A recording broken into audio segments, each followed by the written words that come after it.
This is the Horse Radio Network. This is episode 322 of the Dressage Radio Show on the Horse Radio Network, brought to you by the United States Para Equestrian Association.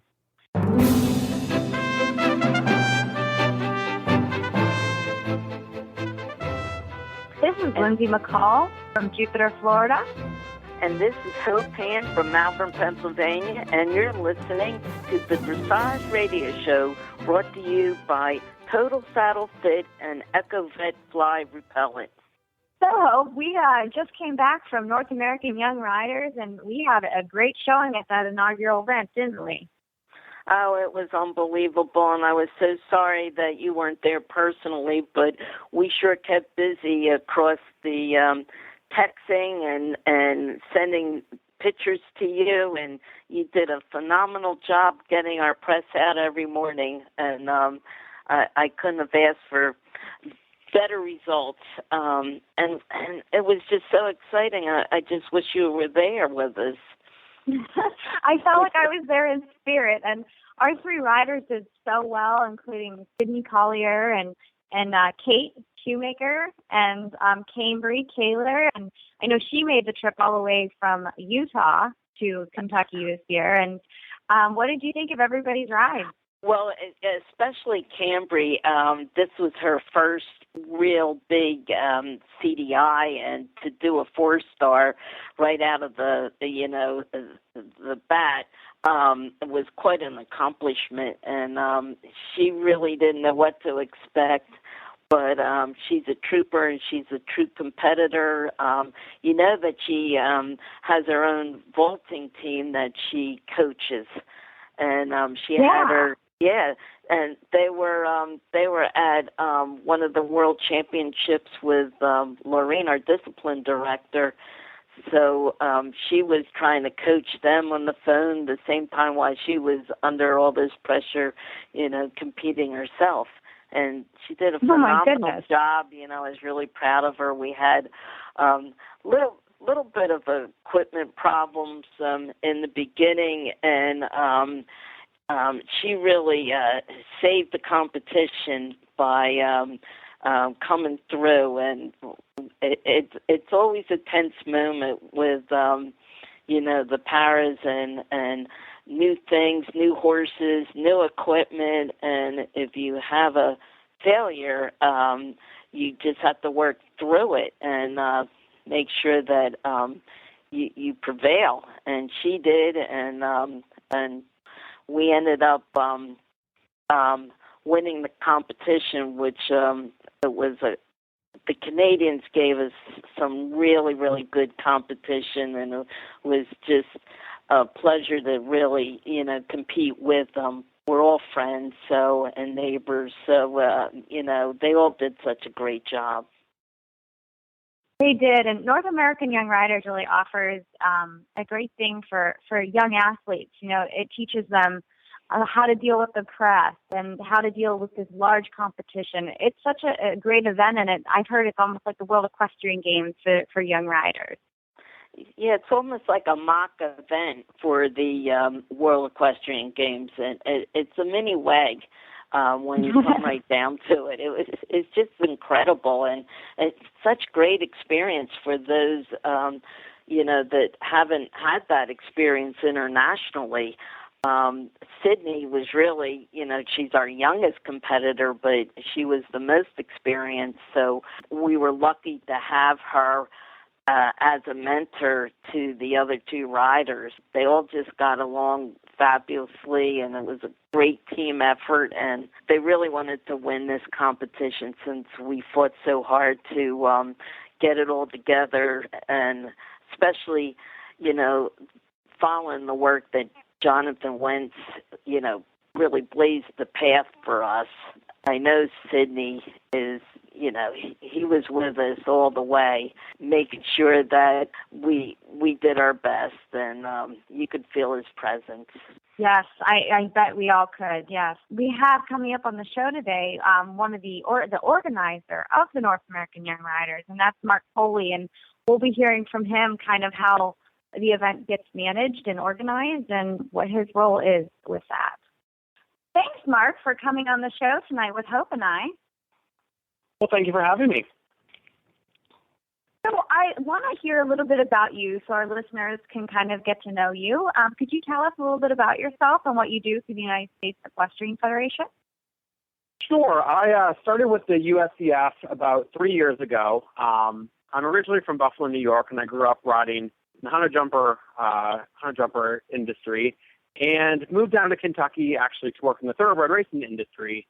And sort of then from there fell into working in the event side of the business industry with equestrian events, who helps produce the Royal Kentucky 3-day event every year, and I really enjoyed it. So then sort of after that was over, it was a seasonal position, I ended up coming on board with USEF. So my current position, I'm the Director of Development for the Federation, and I help oversee any sort of special properties that we have a interest in. So that's where Young Riders really falls in, North American Junior and Young Rider Championship, as something that I oversee and manage, as well as I help with other marketing efforts, whether it be promoting U.S. teams going on the international level, or it may be something that we're just trying to help promote to grow the sport within the U.S. I also assist with some sponsorship elements, helping make sure that sponsorship deliverables and other aspects of our relationship with those sponsors gets maintained. Well, that's a mouthful, Mark. This is Hope. It is. It keeps me very busy, but I enjoy it. Do you primarily handle just the young riders? I wasn't sure when you said developing. Yeah, so Young Riders is definitely the biggest event that we oversee. With the U.S. Equestrian Federation, Young Riders is sort of a unique event in that is not even a property that we own. We have to put a bid forward to the FEI to host it.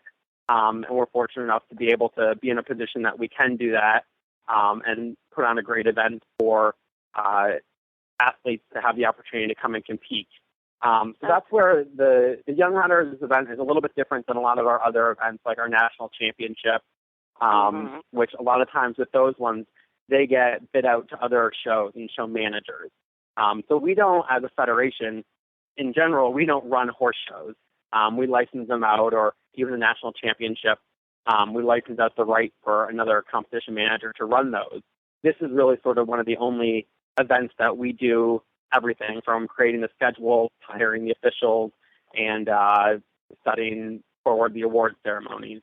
So that's where this event is definitely a larger undertaking compared to some of the others, but I do help maintain the relationships for the other interests, whether it be the U.S. Pony Finals, which is coming up at the Kentucky Horse Park in a couple of weeks, or any other sort of event that we may have a little bit of an interest in, whether it be from a national championship perspective or just development for the sport. It's really interesting. I mean, somebody said it's comparable to the Junior Olympics, and I'm telling you, it was like a mini WEG. I was really impressed. Everything that went into this extravaganza, and and you were over all disciplines, right? How many disciplines were there this time? Correct. Yeah. So it is really like a mini WEG. This year we had 5 disciplines competing, and so there's a lot of sort of moving parts that go into it. And one of the things that is very cool about the Young Riders event, it's not just another horse show, because these kids, they do get to go and experience and learn about the other disciplines that are going on, and get to meet kids from across the country, throughout different parts of in the countries. We had Canada and Mexico represented this year. So it is unique in that way, that you get to walk to in another arena right next to where you may be competing, and you get to see the top junior and young riders in a different discipline, and really see the hard work that they've put in, as well as learn from them, whether it just be horsemanship skills, because everyone has a different way of doing it, and there's definitely always more to learn, or just sort of the sportsmanship side of it and the hard work that it goes to qualify to get to the championship. What was your feeling, when you heard that para dressage wanted to enter the competition. I know that this has been in the works for, at least 10 years. 10 years ago, Howard Simpson rallied up, a really great demo for us to debut the sport, and it just, there's such a lineup and a waiting list to try to, be one of the disciplines added. So we were just thrilled, that it worked out this time. So what was your impression? It was very exciting to have para-equestrian joining. From the organizing side, it was actually, I caution you to use the word easy because there was a lot of moving parts for every discipline. But in terms of sort of with our discipline manager, Lloyd, who actually helped oversee the management of the discipline once it ended up coming on at the event, he's very familiar with it. We have a great team with the U.S. Equestrian Federation as well. Equine Canada was very supportive in helping get this off the ground. And that's really what, from our perspective as the organizing committee, we were happy to do these, host these championships. And the more support that we get from everyone outside in the community, whether it be parents, friends, family, sponsors, or officials out in the industry, that's really what makes a difference and makes it successful.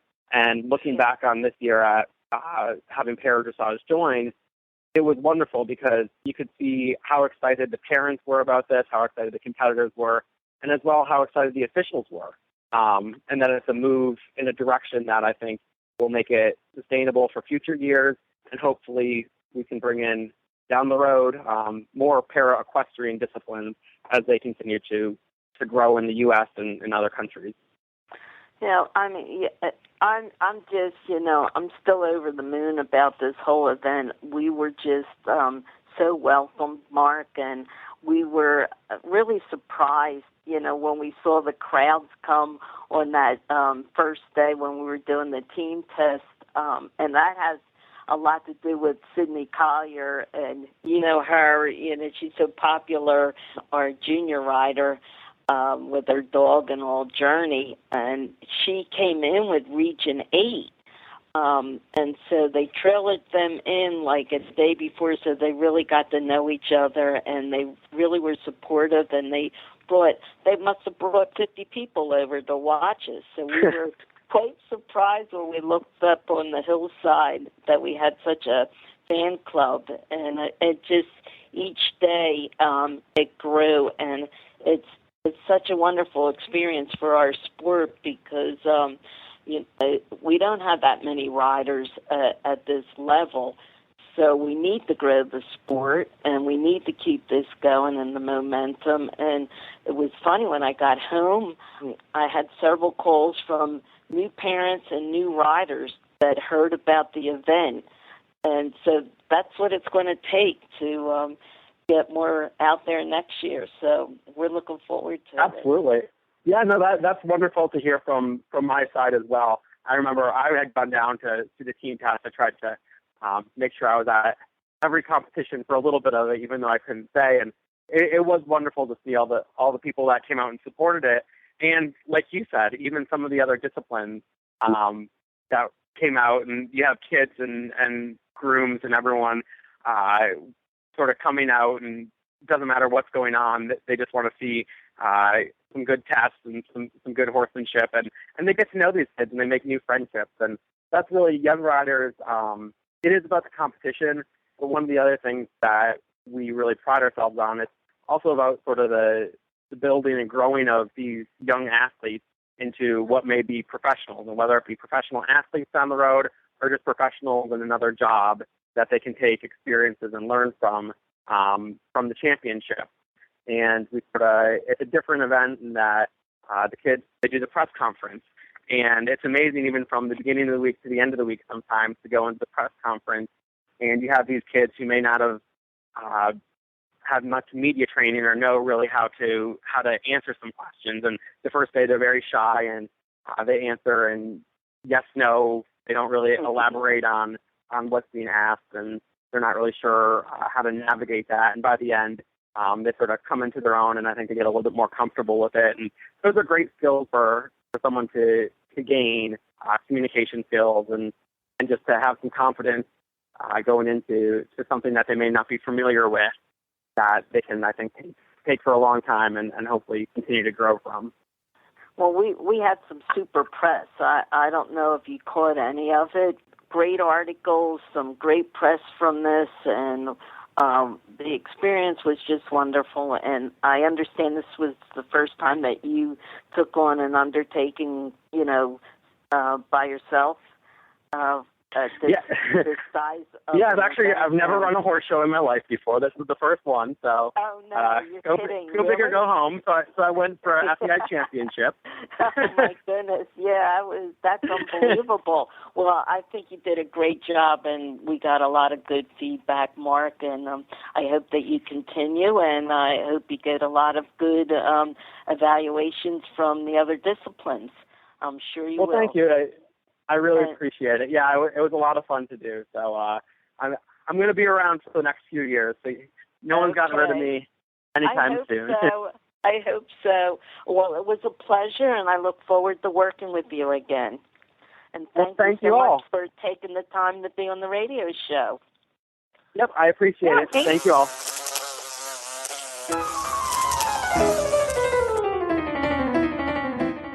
Wouldn't it be wonderful if your horse could enjoy a zone of repellency from pesky flies? Well, he can with EcoVet. EcoVet is an entirely new type of fly repellent that is safe for horses and those applying it, offering a real alternative to toxic pesticides like pyrethrins. EcoVet confuses an insect's normal directional ability, the bug's GPS, if you will. So if it can't locate your horse, it can't bite your horse. Dr. Wendy Ying from the Driving Radio Show has been using it in South Florida, also known as the Jurassic Park of biting insects, and she just loves it. EcoVet's active ingredients are naturally occurring food-grade fatty acids that have been clinically shown to improve the condition of horses with difficult-to-treat sweet itch problems. EcoVet is effective on mosquitoes, ticks, no-see-ums, as well as flies. You can visit EcoVet online at eco-vet.com for more information or to order. You can find EcoVet at Dover Saddlery Stores and EcoVet's on Facebook. Just search EcoVet, ECOVET.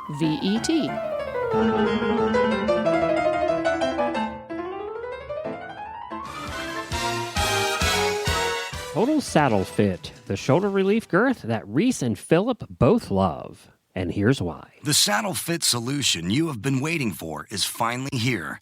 TotalSaddleFit.com is proud to introduce the Shoulder Relief Girth. This strategically shaped girth actually moves the girth line of your saddle back over 1 inch, thereby freeing your horse's shoulders from the saddle. Traditional girths pull saddles up against a horse's shoulders and often over the top of the shoulders. The shoulder relief girth's recessed ends allow for the billets to buckle into the girth farther back to give your horse unparalleled freedom of motion. We are so certain that your saddle will fit better and your horse will be more comfortable that for a limited time we are offering a 30-day, 110% money-back guarantee. If you are not totally satisfied with your shoulder relief girth, send it back for a full refund plus 10% of the purchase price. Don't wait. Order now for the best saddle fit solution available. At TotalSaddleFit.com. Visit TotalSaddleFit.com. And next up, we have Alan Mann, and he currently works at Loophole Pharmaceuticals, and he's the director of the Animal Health Division there. And a lot of people might know him for the Adequan drug. And he comes around the horse shows and says his highs and hellos. And in some way, he's a bit of an ambassador for that pharmaceutical drug. Hi, Alan. Thanks for coming on the show today with Hope and I. Oh, well, it's a pleasure to be on with you and Hope. Wendy, I'm honored to be part of this, so thank you for the invite. Of course. So I think it's important to find out a little bit more about you because we see you all over the horse shows. We'll see you in a few pictures here and there. And I think it's important for our listeners to get to know you. So could you kind of give us a little bit of a background about you? I'd love to. So I've been in the horse industry a little over 40 years. I've started out training and driving standardbred race horses. Did that for about 12 years, mostly in the northeast part of the country. That was really my first love, just the exhilaration of being in that type of environment and caring for those type of horses and having the opportunity to be involved in racing.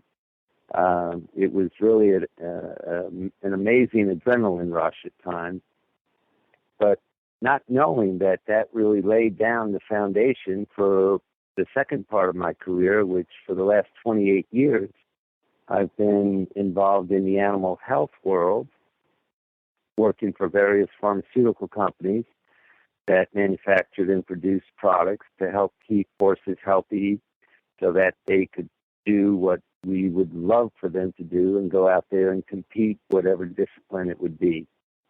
So it's been an amazing journey, and I just feel so blessed to have been on that path. And so today, the joy that I have is just really from these beautiful animals and the wonderful people I've met along the way. So what's your year look like to you? Do you travel around all the horse shows, and what are you doing usually?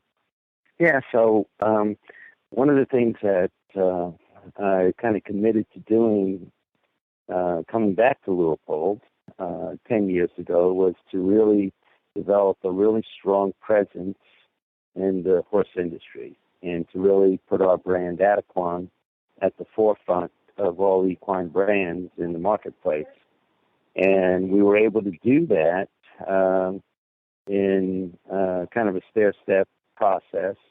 We got involved with many of the major breed associations, like the American Quarter Horse Association, the Arabian Horse Association. We got involved with the United States Equestrian Federation, involved with the United States Dressage Federation, the United States Eventing Association, the National Reining Horse Association, and then some of the other types of associations like the American Horse Council, the American Horse Publications, really just trying to have a strong presence across so many varied equestrian entities. And the goal was to help support the equestrian community by giving back from, the revenues that we generated with our products. And so with all of these different sponsorships that we've aligned ourselves with and a number of the different equestrian events that we have aligned ourselves with, my goal has been to try to get to as many horse events as one can possibly get to, and that's what I do. So I travel around and just interact with horse owners, with competitors, with horse enthusiasts, and almost considering myself kind of an ambassador for our brand and for what we love to do, and that's just bring joy to the people that have these wonderful horses by helping to keep them healthy and sound with the product that we have that we're currently selling called Adequan. And so you're well versed then in all the disciplines, and what are your thoughts on para dressage now that you've seen it and then you saw it in North American Young Riders? Yeah, so it's I was reflecting on my journey in the para dressage world, and I can remember going back to the prior really to the 2010 World Equestrian Games, and having an opportunity to really meet some wonderful people like Jonathan Wentz and Susan Trebas and Rebecca Hart, and really just had a great opportunity to see some of the remarkable things that they were doing with their lives when it came to the equestrian sport, and how they were really completely committed to wanting to do the very best that they could and the impact they were having on so many by the efforts they were putting forth. And it really opened up my eyes to see just how remarkable, these people were, and how wonderful these animals were to work side by side with them to do so many amazing things. And I was, at about that time, I was solicited by Kay Green to become a board member for, at that time it was NARA, but, they changed the name to PATH International. And so for the last 4.5 years, I've been sitting on the board to really get a first-hand view of the therapeutic riding world on many levels, but the level of competition where Suzanne and Jonathan and Rebecca were competing really got my attention because of the amazing and remarkable things that they were able to do with these wonderful animals. Yeah. That makes it even more, so important. The product is a wonderful product. And I was just curious, Alan, is that a U.S. product or was that an international? Yeah, so it's really kind of a neat story because the product itself is manufactured here in the U.S., in New York, out on Long Island, in a town called Shirley. And that's where all the Adequan for the world is made. The active ingredient is actually made in France, a small little village outside of Basel, Switzerland. And then we import the active ingredient to Shirley, where it's completed into the finished product that we call Adequan. And it truly is an amazing drug, and we have it both approved for horses and dogs. And it's just been an amazing journey to see how it's helped so many animals and in turn benefited their owners as well. So recently, we just completed the North American Young Riders, and what was your idea of how everything went and occurred? Because you were there firsthand the entire time. Yeah, so what was amazing is I had just come down from Toronto. I was at the Pan Am Games watching the dressage competition and witnessed the U.S. Winning the gold medal, the team gold medal, which now secured them a slot in Rio in 2016, which was important.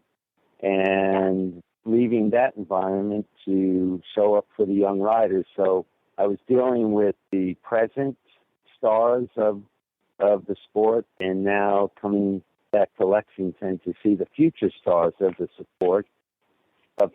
And what was so enlightening about it was having parrot dressage being officially recognized as a junior young rider competition for the first time ever in the world at this type of venue. And it was wonderful to see Canada well represented, the U.S. well represented, and these wonderful people and all their support that they had and what they were able to do that really, I believe, has changed the sport of parrot dressage forever. And I have no doubt that it's going to continue to grow and be embraced by so many, and that the vision I see is that this will, as it is for many of the other equestrian disciplines, it will become kind of the pipeline for the future stars of parrot dressage in North America.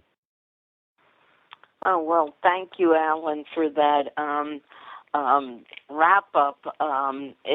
We are just so excited to continue our relationship with the Young Rider program, and it's been a boost to our discipline, to say the least. And we look forward to, growing our sport. And we've gotten many calls after the competition. People found out about it through the press, so we're excited, and we hope that we're there to stay.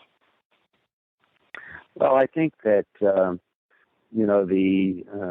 USEF, United States Equestrian Federation, is committed to working with a number of different people to kind of help facilitate and develop a strategy that will create more opportunities for many people that would love to compete at that level and be that competitive. So I see this as just the beginning of a journey that's going to take us to places that we can only even dream about, but one day will become a reality.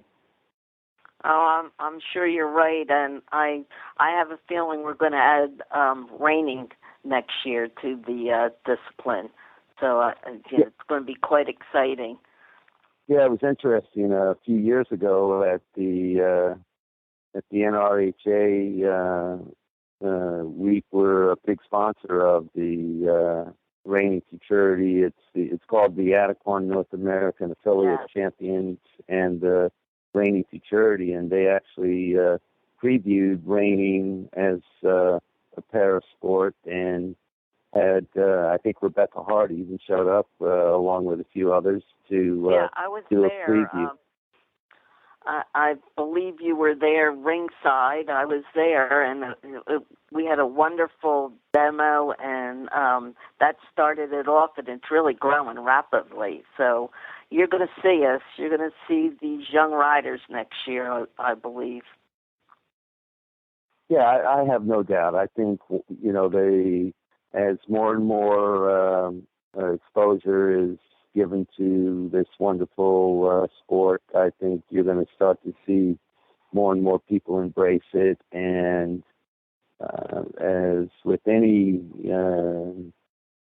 dream, you have to dream big so that, you're going to shoot for the stars. And if you just land on the moon, that's not a bad place to be. But I have no doubt that the para world is going to really just see so many wonderful things take place over the next 5 years. Thank you, Alan, for coming on the show today and talking with Hope and I and giving our listeners a little idea about Ataquan and everything that you do at the horse shows as well. Lindsay and Hope, thank you so much for everything that you're doing. And with people like you that are supporting this whole para movement, I have no doubt that wonderful things will happen, and I'm just so blessed to be part of the journey. So thank you. All right, I guess we should tell our listeners we have a few things coming up, and I know we have a symposium in Maine at the Carlisle Academy in August. That's August 25th through the 29th, and then we have a very exciting international CPEDI in Katy, Texas, October 27th through 29th. And then following that, it's the first time the East Coast and the West Coast get together, the para dressage riders, and we have our USEC Para Equestrian Dressage National Championship, and that's October 29th through November 1st. And it should be quite exciting, and we should have a lot of riders coming there, and we're getting ready, hopefully in the next year or so, for our Rio Paralympics. You can find our show notes and links to today's guests on the website at dressageradio.com. Like us on Facebook, just search for Dressage Radio Show. Follow us on Twitter at Horse Radio, and you can learn more about the United States Para Equestrian Association at USPEA.org, and of course on Facebook. And don't forget to check out all the other shows on Horse Radio Network at horseradionetwork.com. And don't forget, one man's wrong lead is another man's counter canter.